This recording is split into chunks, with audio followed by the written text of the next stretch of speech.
মাননীয় স্পিকার, গতকাল মধ্যরাতে আমরা একটা নোটিশ পেয়েছি যে বাংলাদেশ বার কাউন্সিলের নির্বাচন স্থগিত করা হয়েছে। সেই স্থগিতকরণের কারণ হিসেবে বলা হয়েছে যে দেশে তীব্র জ্বালানি সংকট, এই কারণে বার কাউন্সিলের নির্বাচন স্থগিত করা হলো। মাননীয় স্পিকার, এখানে দুই ধরনের বিষয় রয়েছে। এক, এটা একটা সংবিধিবদ্ধ প্রতিষ্ঠান যেটার সাথে আইন মন্ত্রণালয়ের একটা সংযোগ আছে, আবার জ্বালানি মন্ত্রণালয় তাদের একটা কজ দেখিয়ে নির্বাচনটাকে স্থগিত করা হয়েছে। মাননীয় স্পিকার, আপনি জেনে থাকবেন যে বাংলাদেশ লিগাল প্র্যাকটিশনার্স এবং বার কাউন্সিল অর্ডারের বিধান অনুযায়ী 3 বছর অন্তর অন্তর নির্বাচন হওয়ার কথা।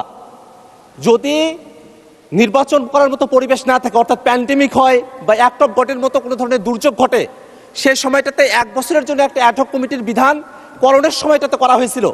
কিন্তু অন্তর্বর্তীকালীন সরকার গঠন করার পরে সেই জায়গাটাতে কোনো অ্যাক্ট অফ গড বা প্যান্ডেমিক না থাকা সত্ত্বেও নির্বাচন না দিয়ে তখন একটা অ্যাডহক কমিটি করা হয়। সেই অ্যাডহক কমিটিটা এখনো পর্যন্ত চলমান রয়েছে। সেই অ্যাডহক কমিটি থেকে একটা গণতান্ত্রিক যাত্রায় উত্তরণের জন্য একটা নির্বাচনের সময়সীমা ঘোষণা করা হয়েছিল যে 19শে মেতে নির্বাচনটা অনুষ্ঠিত হবে। কিন্তু গতকাল মধ্যরাতে হঠাৎ করেই সেই নির্বাচনটা স্থগিত ঘোষণা করা হলো। প্রশ্ন হলো, আমরা যখন সংসদে জ্বালানি সংকটের কথা বলছি, মাননীয় সদস্য, আপনার মূল বক্তব্যটা বুঝতে পেরেছি। এটা কার্য বিবরণীতে আনার জন্য ভালো হবে, রেকর্ড থাকবে। আপনি দয়া করে একটা নোটিশ প্রদান করুন, এই বিষয়টা অ্যাড্রেস করবে, তখন মাননীয় আইনমন্ত্রী বক্তব্য রাখতে পারবে। সেটা হলো, আমরা যখন সংসদে জ্বালানি সংকটের কথা বলি, সরকার দলের তরফ থেকে জ্বালানি সংকট নাই এই কথা বলা হয়, আবার সরকারি একটা প্রতিষ্ঠান তারা নির্বাচন স্থগিত করছে জ্বালানি সংকটের কথা বলে। এই জায়গাটাতে একটা সিদ্ধান্ত আসা প্রয়োজন। আসলে কি জ্বালানি সংকটের ইস্যু, নাকি একটা গণতান্ত্রিক প্রতিষ্ঠানকে দলীয়করণ ডাকা হবে, সেইটা মূল ইস্যু? এই দুটা বিষয়ে একটা সিদ্ধান্ত আসা প্রয়োজন। মাননীয় স্পিকার, আমরা নোটিশ নিয়ে আসব, কিন্তু যেহেতু আজকে জ্বালানি মন্ত্রী উপস্থিত আছেন, আইনমন্ত্রী উপস্থিত আছেন, আপনি চাইলে তাদের থেকে এই বিষয়ে একটা সুরাহা, একটা তাদের বিবৃতি আপনি তাদেরকে দেওয়ার জন্য আপনি আহ্বান করতে পারেন। মাননীয় স্পিকার, আপনাকে ধন্যবাদ। ধন্যবাদ মাননীয় সদস্য। আমার মনে হয় মাননীয় আইনমন্ত্রী বিষয়ে অ্যাড্রেস করতে চান। দয়া করে মাননীয় আইনমন্ত্রীকে মাইকটা দিবেন প্লিজ। মাননীয় স্পিকার, আপনাকে ধন্যবাদ। আপনার মাধ্যমে মাননীয় সদস্যকেও ধন্যবাদ যে উনি একটি অতি গুরুত্বপূর্ণ ইস্যু আপনাদের সামনে এনেছেন।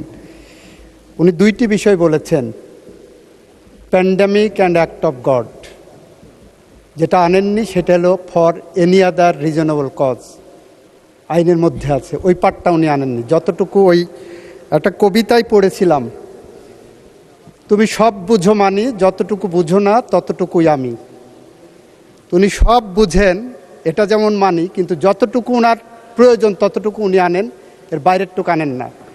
অবশ্যই সংসদের অবশ্যই নির্বাচনে যাওয়ার জন্যই এই 8 সপ্তাহ বা 7 সপ্তাহ 8 সপ্তাহ সরকার দায়িত্ব গ্রহণের পরে, গত 18 মাসে যখন নির্বাচন হয়নি, আমরা দায়িত্ব গ্রহণ করার পরেই বার কাউন্সিলের নির্বাচন উদ্যোগ গ্রহণ করেছি। এবং সেই ব্যাপারে বার কাউন্সিল একটি স্বায়ত্তশাসিত প্রতিষ্ঠান, আপনি জানেন, তারা স্বকীয়ভাবে স্বাধীনভাবে সিদ্ধান্ত নেন। মাননীয় স্পিকার, বার কাউন্সিলের উনি যে কথাটা বললেন জ্বালানি মন্ত্রণালয়কে টেনে এনে শুধুমাত্র একটা কারণে, সেই প্রেস রিলিজ আমিও পড়েছি, আমার নোটিশও এসেছে। উনি যে জিনিসটা বলেননি সেটা হলো ঢাকা বার সহ বেশ কয়েকটি বার অ্যাসোসিয়েশন থেকে বার কাউন্সিলের কাছে অনুরোধ এসেছে যে তাদের ওখানে এখন নির্বাচন চলছে, তাদের নির্বাচন প্রক্রিয়া সমুন্নত রাখার জন্য, এইটাকে নির্ঝঞ্ঝাট রাখার জন্য, ওই বার অ্যাসোসিয়েশনগুলোর নির্বাচনকে নির্ঝঞ্ঝাট রাখার জন্য নির্বাচনটা পিছানোর জন্য বলেছেন। এবং বার কাউন্সিল একটি সংবিধিবদ্ধ সংস্থা হিসাবে বিভিন্ন বার অ্যাসোসিয়েশনের সেই অনুরোধটাও রক্ষা করেছেন। ফলে এই পার্টটা কিন্তু উনি বলেননি। আইনজীবীদের দাবি ছিল বিভিন্ন বার অ্যাসোসিয়েশন, ঢাকা বার হলো বলা হয় এশিয়ার মধ্যে সবচেয়ে বৃহত্তর বার, যেখানে 22,000-এর উপরে লয়া আছে। সেই বারের নির্বাচন সামনে, 29 তারিখে সেই বারের নির্বাচন, সেই নির্বাচন প্রক্রিয়াকে সামনে রেখে সেই অ্যাসোসিয়েশনের পক্ষ থেকে যে অনুরোধ এসেছে, বার কাউন্সিল আমি মনে করি তাদের নিজস্ব মেধা, প্রজ্ঞা, স্বকীয়তা এবং স্বাধীনতা অ্যাপ্লাই করেছেন। সেই কারণে সেখানে আমরা কোনো হস্তক্ষেপ করিনি।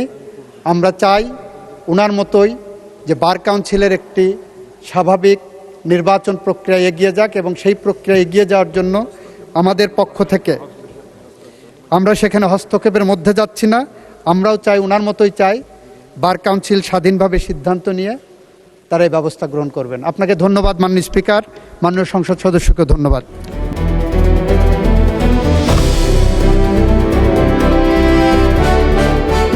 দিনাজপুর টিভি মানুষের জীবনের কথা বলে।